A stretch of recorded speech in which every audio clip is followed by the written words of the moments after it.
ಅಂದು 1902 ಜುಲೈ 4. ಎಷ್ಟೋ ಶತಮಾನಗಳಿಗೊಮ್ಮೆ ಕಾಣಿಸಿಕೊಳ್ಳುವ ಯುಗ ಪುರುಷನೊಬ್ಬನ ಮಹಾ ಸಮಾಧಿಯ ದಿನ.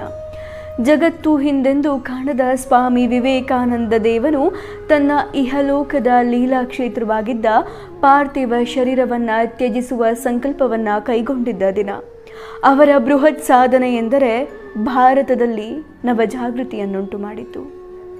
ಅಂದು 1902 ಜುಲೈ 4 ಶುಕ್ರವಾರ. ಸ್ವಾಮೀಜಿ ಬಹಳ ಬೇಗ ಎದ್ರು. ಒಬ್ಬರೇ ದೇವರ ಮನೆಗೆ ಹೋಗಿ ಕಿಟಕಿಗಳನ್ನೆಲ್ಲ ಮುಚ್ಚಿ 3 ಗಂಟೆಗಳ ಕಾಲ ದೀರ್ಘ ಧ್ಯಾನ ಮಾಡಿದರು. ಅನಂತರ ಆಚೆ ಬರ್ತಾ ಮೆಟ್ಟಿಲುಗಳನ್ನು ಇಳಿತಾ ದಿಟುಕು ಕಪ್ಪಾಗಿ ಹಳೆ ನನ್ನ ತಾಯಿ ಕಾಳಿಯು ಎನ್ನುವ ಹಾಡನ್ನು ಬರೆದ್ರು. ಅದಾದಮೇಲೆ ಇನ್ನೊಬ್ಬ ವಿವೇಕಾನಂದ ಇದ್ದಿದ್ರೆ ಈ ವಿವೇಕಾನಂದ ಏನು ಮಾಡಿದ್ದ ಅನ್ನೋದನ್ನು ಅರ್ಥ ಮಾಡ್ಕೊಳ್ತಿದ್ದ. ಪರವಾಗಿಲ್ಲ, ಕಾಲಕ್ರಮೇಣ ಇನ್ನೂ ಅನೇಕ ಜನ ವಿವೇಕಾನಂದರು ಹುಟ್ಟುತ್ತಾರೆ ಅಂದರು. ಅಕ್ಕಪಕ್ಕದಲ್ಲಿದ್ದವರಿಗೆಲ್ಲ ಆಶ್ಚರ್ಯ ಆಯಿತು. ಅನಂತರ ತಮ್ಮ ಪಕ್ಕದಲ್ಲೇ ಇದ್ದ ಶುದ್ಧಾನಂದರನ್ನು ಕರೆದು ಯಜುರ್ವೇದದಿಂದ ಒಂದು ರುಕ್ಕನ್ನು ತೆಗೆದು ಭಾಷ್ಯ ಸಮೇತ ಓದು ಅಂತ ಹೇಳಿದರು. ಓದ್ತಾರೆ. ಸ್ವಾಮೀಜಿಗೆ ಭಾಷ್ಯ ಹಿಡಿಸಲ್ಲ. ವೇದಗಳಿಗೆ ನೀನೇ ಬೇರೆ ಭಾಷ್ಯ ಬರೆ ಅಂತ ಶಿಷ್ಯರಿಗೆ ಹೇಳಿದರು. ಅನಂತರ ಮಧ್ಯಾಹ್ನದ ಊಟವನ್ನು ಸಾಮಾನ್ಯವಾಗಿ ಸ್ವಾಮೀಜಿ ಅವರೇ ರೂಮಲ್ಲೇ ಮಾಡ್ತಾಯಿದ್ರು. ಆದರೆ ಅವತ್ತಿನ ದಿನ ಮಾತ್ರ ಎಲ್ಲರ ಜೊತೆ ಊಟದ ಮನೆಯಲ್ಲಿ ಕುತ್ಕೊಂಡು ಊಟ ಮಾಡ್ತಾರೆ. ಬಹಳ ಆನಂದದಿಂದ ಇದ್ದರು. ಊಟ ಆದಮೇಲೆ ಸ್ವಲ್ಪ ಹೊತ್ತು ವಿಶ್ರಾಂತಿಯನ್ನು ತೆಗೆದುಕೊಳ್ತಾರೆ. ಅನಂತರ ತಮ್ಮ ಶಿಷ್ಯಂದ್ರಿಗೆ ಪಾಠವನ್ನು ಹೇಳ್ತಾರೆ. ಇದಾದ ಮೇಲೆ ಸಂಜೆ ಸ್ವಲ್ಪ ಹೊತ್ತು ವಾಕಿಂಗ್ಗೆ ಅಂತ ಹೋಗ್ತಾರೆ. ವಾಕಿಂಗ್ ಆಗಿ ಬಂದ ಮೇಲೆ ಮಠದಲ್ಲಿ ಪ್ರತಿಯೊಬ್ಬರ ಹತ್ರನೂ ಹೋಗಿ ಸ್ವಾಮೀಜಿ ಅವರ ಯೋಗಕ್ಷೇಮವನ್ನು ವಿಚಾರಿಸ್ತಾರೆ. ಅನಂತರ ಸಂಜೆ 7 ಗಂಟೆ ಆಗುತ್ತೆ. ಮಠದಲ್ಲಿ ಆರತಿಯ ಗಂಟೆ ಬಾರಿಸುತ್ತೆ. ಇದಾದ ಮೇಲೆ ಸ್ವಾಮೀಜಿ ಅವರ ರೂಮಿಗೆ ಹೋಗ್ತಾರೆ. ತಮ್ಮ ಸಹಾಯಕರಿಗೆ ಹೇಳ್ತಾರೆ, ನಾನಾಗೇ ಕರೆಯೋವರೆಗೂ ಯಾರೂ ಒಳಗೆ ಬರಬೇಡಿ ಅಂತ. ಸ್ವಾಮೀಜಿ ಜಪಮಾಲೆಯನ್ನು ಹಿಡಿದು ದೀರ್ಘವಾದ ಧ್ಯಾನ ಮಾಡ್ತಾರೆ 1 ಗಂಟೆಗಳ ಕಾಲ. ಅದಾದಮೇಲೆ ಸಹಾಯಕರನ್ನು ಕರೆದು ಕಿಟಕಿ ಬಾಗಿಲುಗಳನ್ನೆಲ್ಲ ತೆರೀರಿ ಅಂತ ಹೇಳ್ತಾರೆ. ಇದಾದಮೇಲೆ ನನ್ನ ತಲೆಗೆ ಸ್ವಲ್ಪ ಗಾಳಿಯನ್ನು ಬೀಸು ಅಂತ ಕೇಳ್ತಾರಂತೆ. ಶಿಷ್ಯ ಗಾಳಿಯನ್ನು ಬೀಸ್ತಾ ಇರ್ತಾರೆ. ಸ್ವಾಮೀಜಿ ಆರಾಮಾಗಿ ಮಲಗ್ತಾರೆ, ವಿಶ್ರಾಂತಿಯನ್ನು ತೆಗೆದುಕೊಳ್ತಾ ಇರ್ತಾರೆ. ಹಾಗೆ ಕಣ್ಣು ಮುಚ್ಚುತ್ತಾ ದೀರ್ಘವಾದ ಉಸಿರನ್ನು ತೆಗೆದುಕೊಳ್ತಾರೆ. ಒಮ್ಮೆ ಸ್ವಾಮೀಜಿಯವರ ಕೈ ನಡುಗುತ್ತೆ. ಮತ್ತೆ ದೀರ್ಘವಾದ ಉಸಿರು, 1-2 ನಿಮಿಷ ಮೌನ. ಮತ್ತೆ ದೀರ್ಘವಾದ ಉಸಿರನ್ನು ತೆಗೆದುಕೊಳ್ತಾರೆ. ಅನಂತರ ಅವರ 2 ಕಣ್ಣಿನ ದೃಷ್ಟಿ ಹುಬ್ಬಿನ ಮಧ್ಯ ನೆಡುತ್ತೆ. ಆಮೇಲೆ ಚಿರಶಾಂತಿ ನೆಲೆಸುತ್ತೆ. ಶಿಷ್ಯಂದ್ರೆಲ್ಲ ಅಂದ್ಕೊಂಡಿದ್ರು ಸ್ವಾಮೀಜಿ ಗಾಢವಾದ ಧ್ಯಾನದಲ್ಲಿದ್ದಾರೆ ಅಂತ. ಅವ್ರಿಗೆ ಯಾರಿಗೂ ಗೊತ್ತಿರಲಿಲ್ಲ ಸ್ವಾಮೀಜಿ ಇದ್ದಿದ್ದು ಮಹಾ ಸಮಾಧಿಯಲ್ಲಿ ಅಂತ. ಆಗ ಗಂಟೆ ಸರಿಸುಮಾರು 9 ಗಂಟೆ 10 ನಿಮಿಷ ಅನಿಸುತ್ತೆ.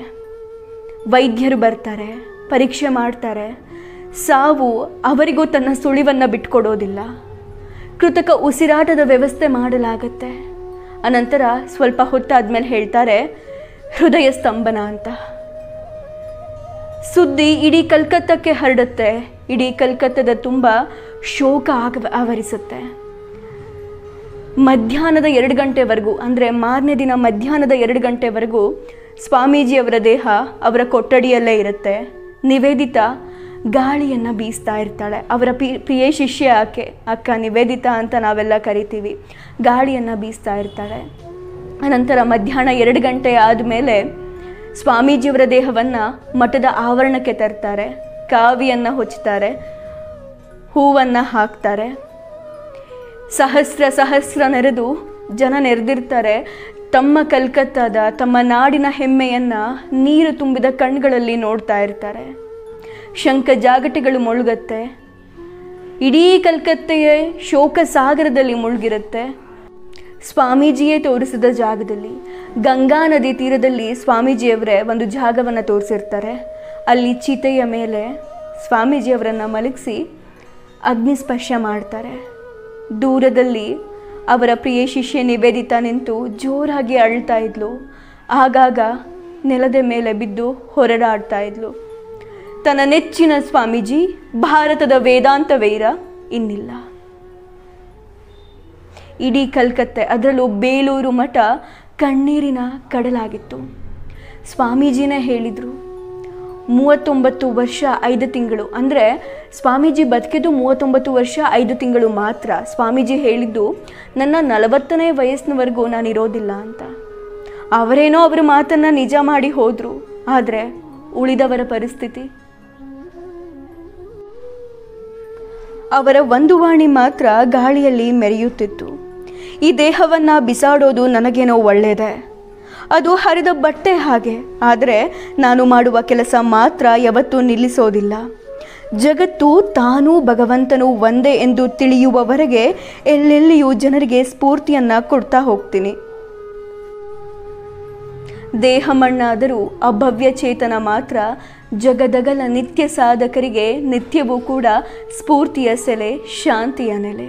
ಹೀಗಿತ್ತು ಭಾರತದ ವೇದಾಂತ ವೀರ ಸ್ವಾಮಿ ವಿವೇಕಾನಂದರ ಕೊನೆಯ ದಿನ. ಜೈ ಹಿಂದ್, ವಂದೇ ಭಾರತ ಮಾತರಂ.